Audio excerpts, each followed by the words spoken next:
नेपाल में तेज बारिश के बाद आई फ्लैश फ्लड ने अब यूपी के तराई इलाकों की चिंता बढ़ा दी है। नेपाल में भारी तबाही के बाद नदियों के जलस्तर पर नजरें टिक गई है। गोरखपुर प्रशासन पूरी तरह अलर्ट मोड में है। हालांकि राहत की बात यह है कि फिलहाल राप्ती और घाघरा का जलस्तर नियंत्रण में है।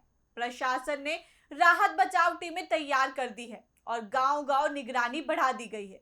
देखिए हमारी खास रिपोर्ट। नेपाल में भारी बारिश और अचानक आई फ्लैश फ्लड के बाद गोरखपुर प्रशासन ने सतर्कता बढ़ा दी है। नेपाल से आने वाले पानी के संभावित असर को देखते हुए राप्ती और घाघरा समेत दूसरी नदियों के जलस्तर पर लगातार नजर रखी जा रही है। गोरखपुर के डीएम दीपक मीणा के मुताबिक नेपाल में आई फ्लैश फ्लड का असर गंडक नदी में ज्यादा देखने को मिलेगा। फिलहाल इसका गोरखपुर पर सीधा असर नहीं है। राप्ती और घाघरा का जलस्तर भी अभी कम है। हालांकि प्रशासन पिछले अनुभवों को देखते हुए कोई जोखिम नहीं लेना चाहता। इससे पहले घाघरा का जलस्तर बढ़ने से बढ़लगंज के 6 गांव और खजनी का 1 गांव प्रभावित हुआ था। इन इलाकों में राहत टीमों ने मोर्चा संभाला था। राशन किट बांटी गई और मेडिकल कैंप भी लगाए गए। अब प्रभावित इलाकों में पानी उतर रहा है। जानते हैं कि आज एक फ्लैश फ्लड आई है और जिसकी वजह से बहुत ही एकदम से काफी पानी बढ़ा है और काफी नुकसान भी नेपाल में जो सूचना मिली है हुआ है।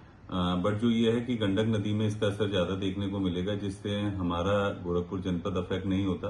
अभी राप्ती में भी पानी कम है, घाघरा में थोड़ा पानी है, जिसकी वजह से जैसा हमने बताया था कि बडलगंज में हमारे 6 गांव ऐसे थे जो प्रभावित हुए थे और खजनी में 1 गांव हुआ था। हमने ऑलरेडी सभी टीम्स डिप्लॉय कर दी थी, राशन किट का वितरण कर दिया था और वहां पे लगातार मेडिकल कैंप हो रहे हैं। अब उसका भी पानी उतर रहा है। तो हमारे यहाँ पे अभी राप्ती और घाघरा जिसकी वजह से हमारे अफेक्ट करती है, उसमें दोनों में ही पानी कम है, जिसका अभी इशू नहीं है। और हम लगातार वॉच रख रहे हैं, ऊपर के जनपदों से भी लगातार बात कर रहे हैं। नेपाल में भी बारिश का पूरा जायजा लिया जा रहा है, तो अभी तक कोई ऐसा इशू नहीं है। सभी टीम्स एनडीआरएफ हो, हमारी पीएसी की फ्लड कंपनी हो, सभी लोगों को प्री पोजिशन किया हुआ है। ऑलरेडी कुशीनगर में सेंसिटिविटी देखते हुए एनडीआरएफ को भी यहाँ से मोबिलाइज करने के लिए बोल दिया गया है, जैसा नेपाल में बारिश हुई है तेज। तो सभी लोग अलर्ट पे हैं, सभी ड्यूटीज अलर्ट पे है और कोई भी अगर ऐसी सूचना मिलेगी या कहीं पे भी ऐसा लगेगा तो पब्लिक को भी आपके माध्यम से भी और हमारा जो तंत्र पूरा सूचना तंत्र हम लोगों ने बनाया गांव लेवल तक, उसके माध्यम से भी सह समय पब्लिक को भी सूचित किया जाएगा। नेपाल में बारिश का सिलसिला जारी रहने के चलते गोरखपुर प्रशासन ऊपर के जिलों के अधिकारियों के साथ में लगातार संपर्क में है। एनडीआरएफ और पीएसी की फ्लड कंपनी समेत राहत एवं बचाव टीमों को पहले से ही प्री पोजिशन किया गया है। कुशीनगर की संवेदनशीलता को देखते हुए जरूरत पड़ने पर एनडीआरएफ को गोरखपुर से तत्काल रवाना करने के निर्देश भी दिए गए हैं।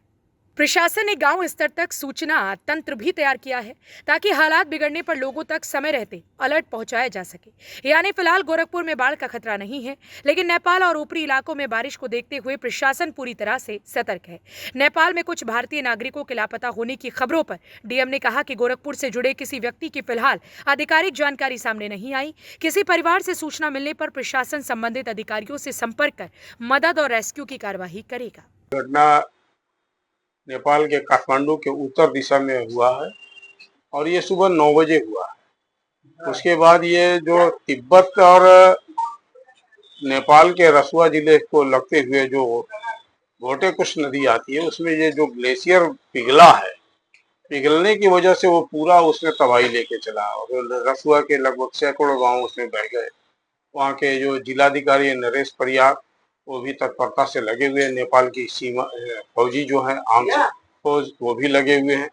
सारे के सारे लोग लगे हुए हैं तत्परता से। और ये बात कहा भी जा रहा है, अनाउंसमेंट भी हो रहा है कि नहीं, सबको सावधान रहना होगा और किसी ऊंचे स्थान पे चले जाना होगा।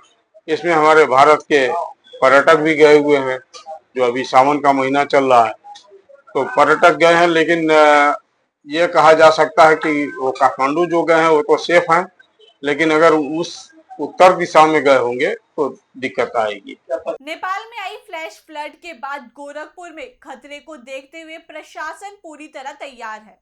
राप्ती और घाघरा पर लगातार नजर रखी जा रही है और राहत बचाव टीमें अलर्ट मोड पर है। फिलहाल हालात सामान्य है, लेकिन नेपाल और ऊपरी इलाकों में बारिश को देखते हुए प्रशासन कोई ढील नहीं बरत रहा है। इस खबर में इतना ही। बाकी की तमाम खबरों के लिए देखते रहिए RNI न्यूज़।